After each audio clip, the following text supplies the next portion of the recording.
दोस्तों, आंध्र प्रदेश के तिरुमाला पर्वत पर स्थित तिरुपति मंदिर के लड्डू यानी कि इनके प्रसादम पर सवाल खड़ा हो गया है। ये वही मंदिर है जिसे तिरुपति बालाजी मंदिर के नाम से भी जाना जाता है। यहाँ पर मिलने वाले लड्डू के बारे में यह कहा गया कि इसमें जानवरों की चर्बी और मछली का तेल मिला हुआ है और यह आरोप कोई आम आदमी नहीं बल्कि आंध्र प्रदेश के मुख्यमंत्री चंद्रबाबू नायडू ने खुद लगाया है। इससे आप इस मामले की गंभीरता को समझ सकते हैं। यह आरोप यहां के पूर्व मुख्यमंत्री वाई.एस. जगन रेड्डी पर लगाया गया है, जिसके जवाब में जगन रेड्डी ने इस आरोप को शुरू से खारिज कर दिया है। अब क्या है यह पूरा कंट्रोवर्सी और यह कहां से शुरू हुआ, आइए आपको बताते हैं सब कुछ आज के इस वीडियो में। हेलो एंड नमस्कार, मेरा नाम है प्रशांत और आप देख रहे हैं बेजोड़जोरा.com का यूट्यूब चैनल। दोस्तों, इन सब मामले पर आने से पहले हम थोड़ा सा आपको इस मंदिर के बारे में बता देते हैं। तिरुमाला तिरुपति देवस्थान दुनिया के सबसे प्रसिद्ध और अमीर तीर्थ स्थलों में से एक है। ये आंध्र प्रदेश के शेषाचलम पर्वत पर बसा हुआ है। भगवान वेंकटेश्वर के इस मंदिर का निर्माण राजा तोंडमन ने करवाया था। इस मंदिर की प्राण प्रतिष्ठा 11वीं सदी में रामानुजाचार्य ने की थी। ऐसी मान्यता है कि भगवान वेंकटेश्वर जब पद्मावती से अपना विवाह रचा रहे थे तो उन्होंने धन के देवता कुबेर से कर्ज लिया था। भगवान पर अब भी वे कर्ज मौजूद हैं और श्रद्धालु इसका ब्याज चुकाने में उनकी मदद करने के लिए मंदिर को दान देते हैं।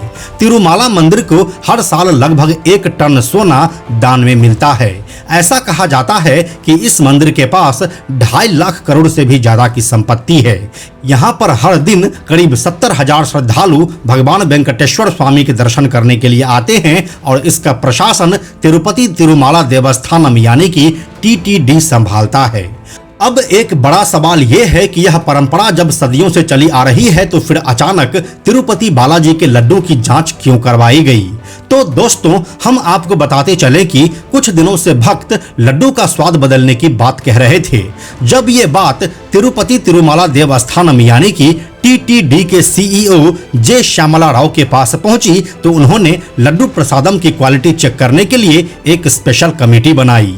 इसमें national dairy research centre Vijayawada के पूर्व chief scientist doctor B Surendranath, dairy विशेषज्ञ भास्कर रेड्डी, IIM बेंगलोर से प्रोफेसर बी महादेवन और वेटनरी तेलंगाना यूनिवर्सिटी की डॉक्टर जी स्वर्णलता शामिल थी। एक सुझाव ये भी था कि लड्डू के स्वाद में घी की महत्वपूर्ण भूमिका होती है और इसकी भी जांच करवाई जानी चाहिए। इसके बाद 9 जुलाई को घी के सैंपल को गुजरात के आनंद स्थित राष्ट्रीय डेयरी विकास बोर्ड के पशुधन और खाद्य विश्लेषण और अध्ययन केंद्र यानी कि CALF की लैब में भेजा गया।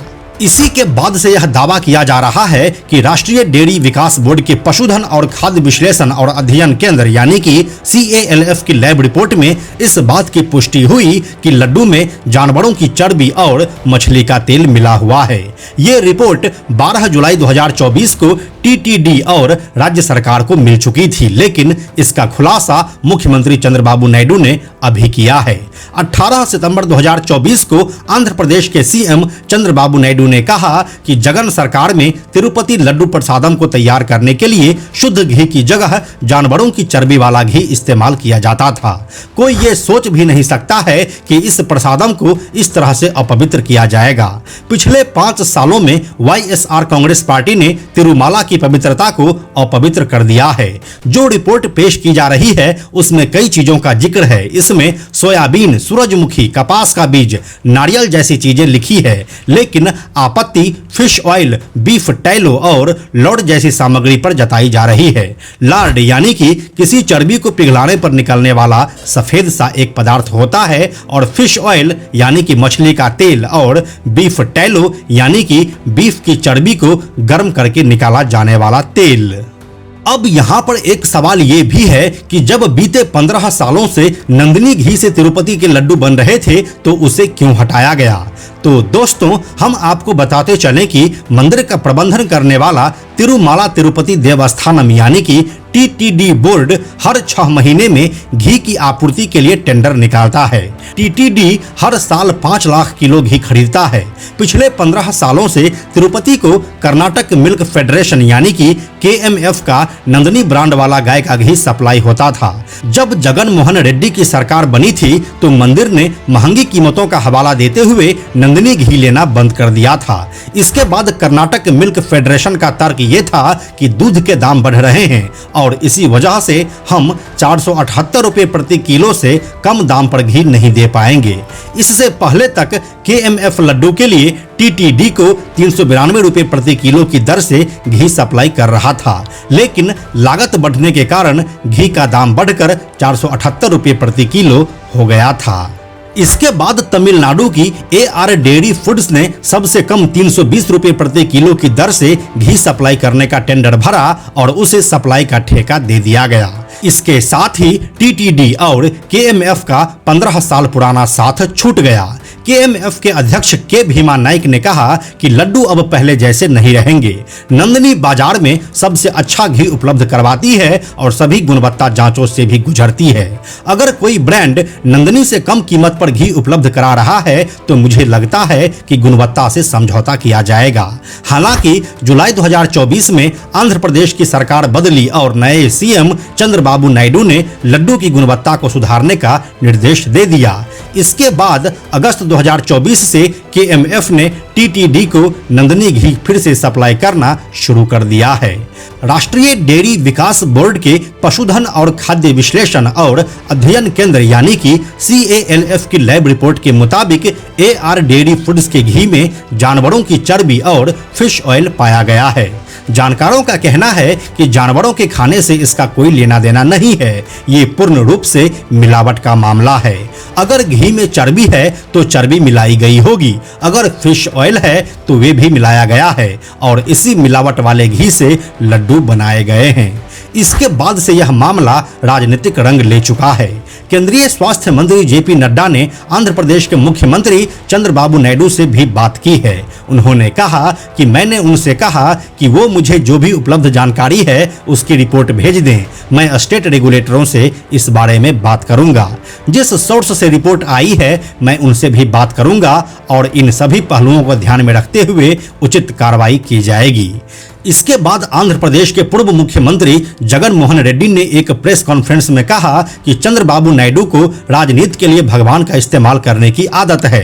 वे एक ऐसे व्यक्ति हैं जो अपने राजनीतिक लाभ के लिए ईश्वर का इस्तेमाल करते हैं। घी में मिलावट के आरोप चंद्रबाबू नायडू के 100 दिनों की सरकार के कामों से ध्यान हटाने के लिए लगाए गए हैं। इन सभी मामलों पर तेलुगु फिल्मों के पावर स्टार और आंध्र प्रदेश के उप मुख्यमंत्री पवन कल्याण ने भी अपनी बात रखी है और कहा है कि अब समय आ गया है कि पूरे भारत में मंदिरों से जुड़े सभी मुद्दों पर विचार करने के लिए राष्ट्रीय स्तर पर अविलंब सनातन धर्म रक्षा बोर्ड का गठन किया जाए। सभी नीति निर्माताओं, धार्मिक प्रमुखों, न्यायपालिका, आम नागरिकों, मीडिया और अपने अपने क्षेत्रों के अन्य सभी दिग्गजों द्वारा राष्ट्रीय स्तर पर एक सार्थक बहस होनी चाहिए। मेरा मानना है कि हम सभी को किसी भी रूप में सनातन धर्म के अपमान को रोकने के लिए अविलंब एक साथ आना चाहिए। अब इस मामले पर 25 सितंबर को कोर्ट में सुनवाई होनी है, जिससे शायद कुछ नतीजा निकले। तो यही थी तिरुपति बालाजी प्रसादम कंट्रोवर्सी की पूरी कहानी। बाकी आप इस मामले पर क्या सोचते हैं हमें कमेंट में लिखकर जरूर बताइए। हम जल्दी मिलते हैं आपसे एक नए वीडियो के साथ में हम आपको यह भी बताते चलें कि आप में से 97% ऐसे लोग हैं जो हमारे वीडियोस को देखते तो हैं लेकिन हमारे चैनल को सब्सक्राइब नहीं करते हैं। ऐसे लोगों से हमारी हाथ जोड़कर विनती है कि अगर आपको हमारे वीडियोस पसंद आ रहे हैं तो आप बेजोड़ जोड़ा के इस चैनल को सब्सक्राइब जरूर कर लीजिए। साथ ही बेजोड़ जोड़ा नाम से हमारा एक X अकाउंट है यानी कि ट्विटर अकाउंट है, आप उसे भी फॉलो जरूर कीजिए। यह वीडियो अगर आपको पसंद आया तो इसे लाइक और शेयर जरूर करें। आने वाले वीडियोस के लिए बेजोड़ जोड़ा को सब्सक्राइब करके बेल आइकन को टच करना ना भूलें। Thank you so much.